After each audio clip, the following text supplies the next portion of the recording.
Introduction by Francis Ford Coppola. You didn't make him! He made you! After the success of the movie The Godfather, I was in seventh heaven. The young man had caught lightning in a bottle. It was a heady time and a shock for a shy kid from Queens, a perpetually bad student who had been temporarily paralyzed by polio.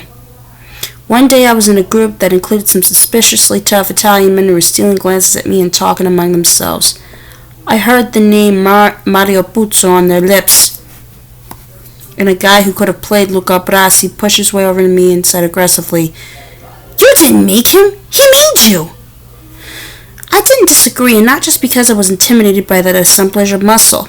By then I was in my early 30s, and had gone from being an obscure, impoverished young director/writer to being a household name.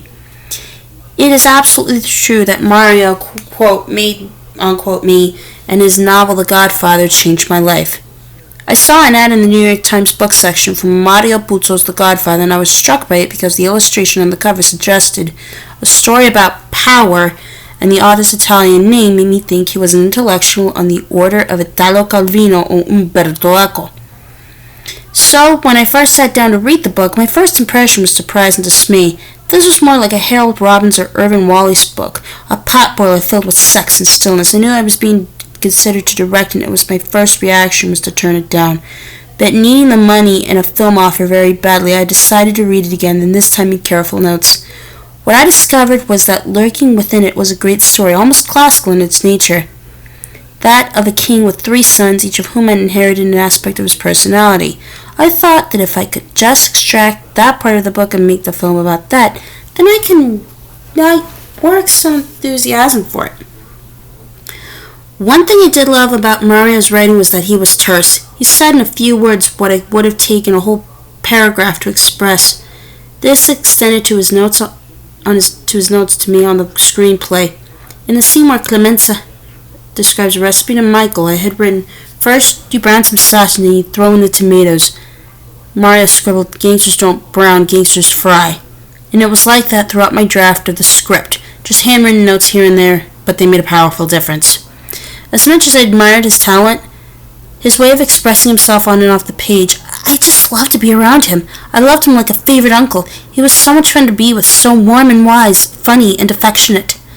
You would see it in the way he spoke of his wife of many years, the fact that he made his home in Bayshore, Long Island, and the way he spoke of his kids.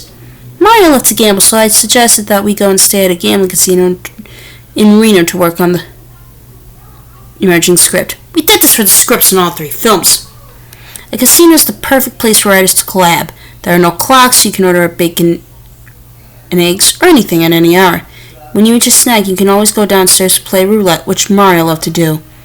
Then, if you hit big losses, which Mario hated to do, he was a truly terrible gambler, despite knowing tons about it, you could escape back upstairs and continue working. Often he would say, "I'm losing thousands here, but making millions upstairs." Mario knew his weight was a health hazard, and he would sometimes steal off to the Duke Diet and Fitness Center to do the rice diet. He'd lose 10 or 20 pounds, but wouldn't really change his lifestyle, so the weight would always come back. I can see him now, dressed habitually in his exercise clothes, though I don't recall any exercise going with it, eating his beloved Italian food, pasta, pizza, lasagna. He shrugged off the inevitability of the weight coming back the same way he shrugged off his gambling losses, with a smile and a twinkling eye. He was a totally lovable man. I learned so much from Mario, perhaps most importantly the need to rewrite and keep rewriting and not be daunted by doing more and more drafts. He also impressed on me the value of using everything that is important in your personal life. Mario told me that all of the great dialogue, those quotable lines he put into the mouth of Don Corleone, were actually spoken by Mario's mother. Yes, an offer you can't refuse, keep your friends close but your enemies closer. Revenge is a dish that tastes best when it is cold, and a man who doesn't spend time with a family can never be a real man. Among many others were sayings he heard from his own mother's lips. Mario later wrote, "When the Godfather opened his mouth, in my own mind I heard the voice of my mother. I heard her wisdom, her ruthlessness, and her unconquerable love for family and life itself. Don Corleone's courage and loyalty came from her. His humanity came from her. His enormous knowledge of the mob, the Cosa Nostra, and all of that came from research. Mario himself had never known a mafioso. So, another piece of advice he gave me was never meet them, never let them think they know you or that you are their acquaintance. It's much like the lure of a vampire who can never cross your threshold unless he is invited. And I took that advice to heart, and never did I ever meet one of them.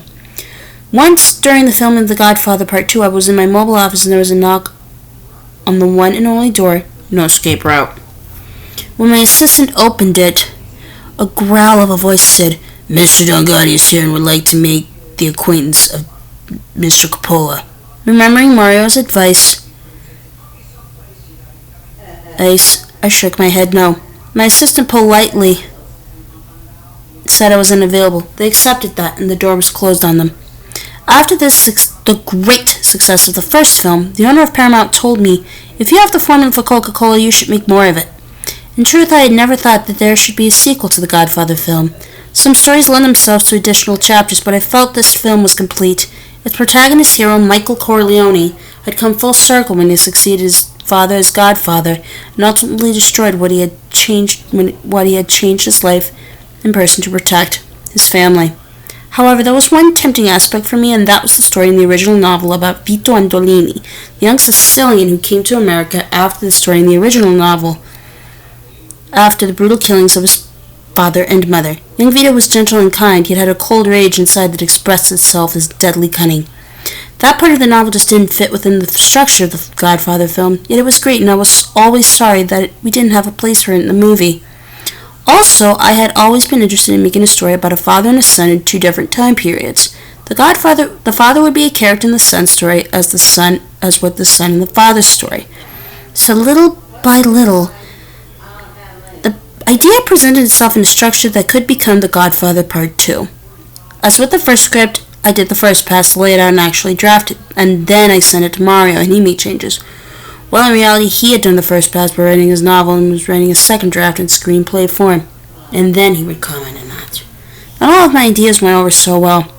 Mario was dubious about the idea that it was Fredo who betrayed Michael. He didn't think it was plausible, but he was absolutely against Michael ordering his own brother to be killed. It was a stalemate for a while, as nothing would happen unless we both agreed. Finally, I tossed him the idea that Michael wouldn't have Fredo killed until their mother died. He thought about this for a moment and then said okay, it worked for him. He was arbiter of what the novel's characters would do, while I was offering a kind of interpretation from the perspective of what a movie director would do. He also had a tough time with the notion that Kay would tell her husband she had aborted their unborn son. It was my sister Talia who came up with the idea.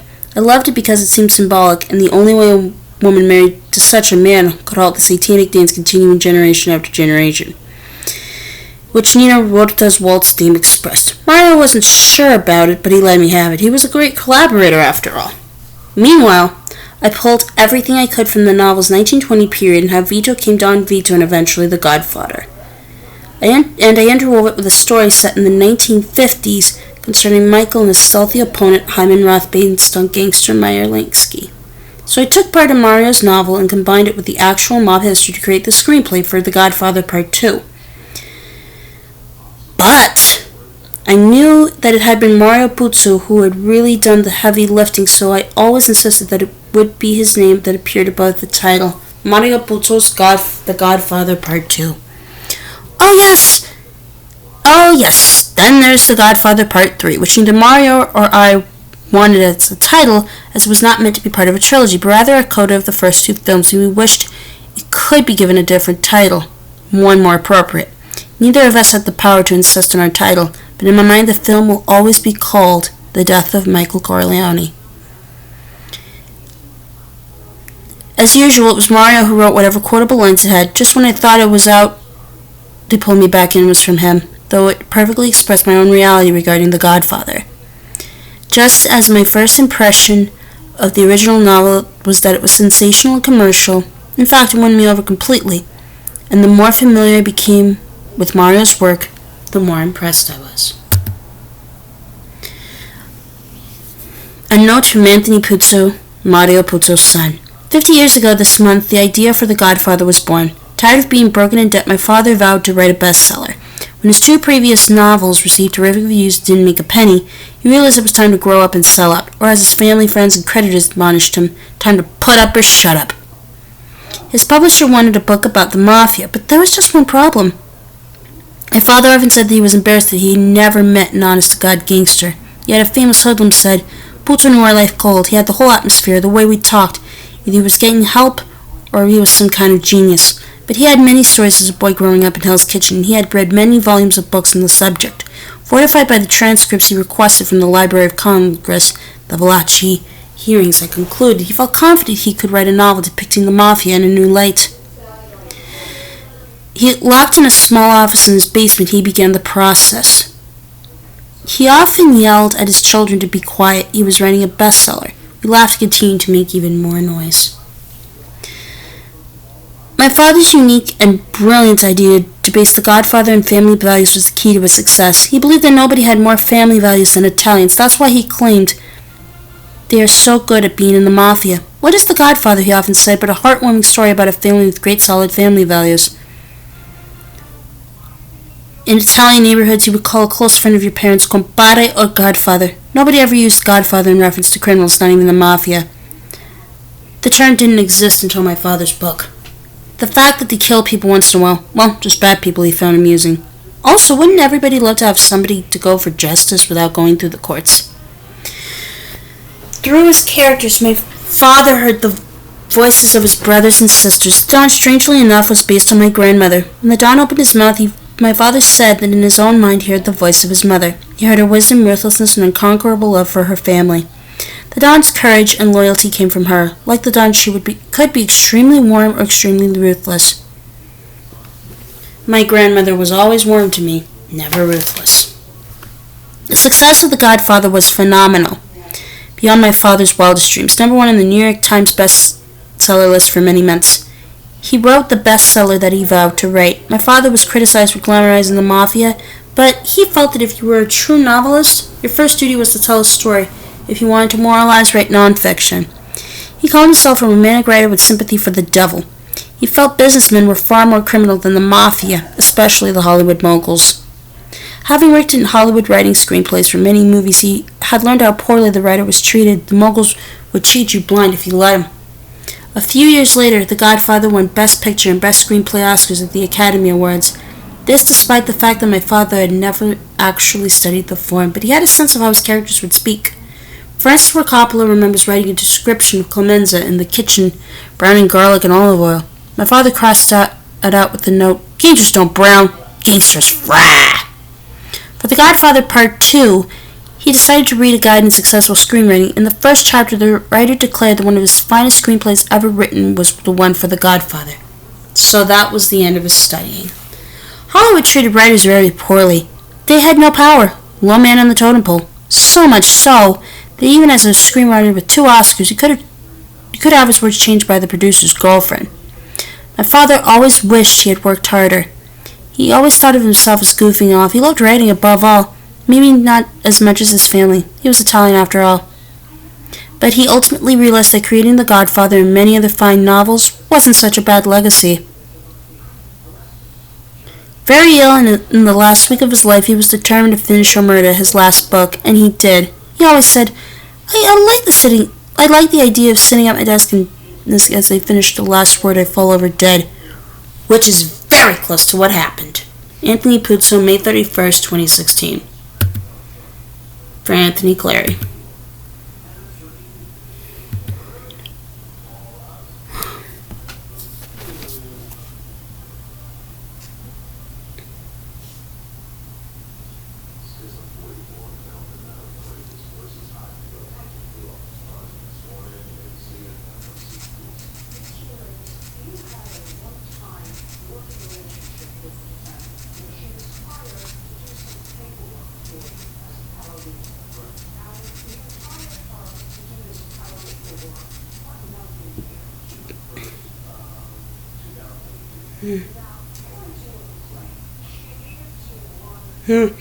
Blah, blah, blah, blah. 103, that's crazy.